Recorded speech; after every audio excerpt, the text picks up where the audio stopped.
Hi, it's Robin Fisher, Vice President of Trend at Michaels. I am so excited to be here, Cricut makers, to talk to you about our Personalize aisle at Michaels. There are so many different ideas and we have all the bases here for you to choose from. So come on in. I just want to feature a couple of them just to give you an idea. We have all kinds of pre-made examples within the store, but what's great about you guys and your Cricut machine is you get to personalize it. So here is our galvanized section. We have a tumbler. You take your Cricut maker out and you get some permanent vinyl and you create a great monogrammed tumbler. Here's another suggestion. We have our ceramics aisle here.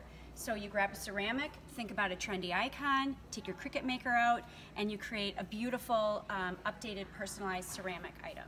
And there's all kinds of different ideas. Here's our glass section. You have all these different bases again.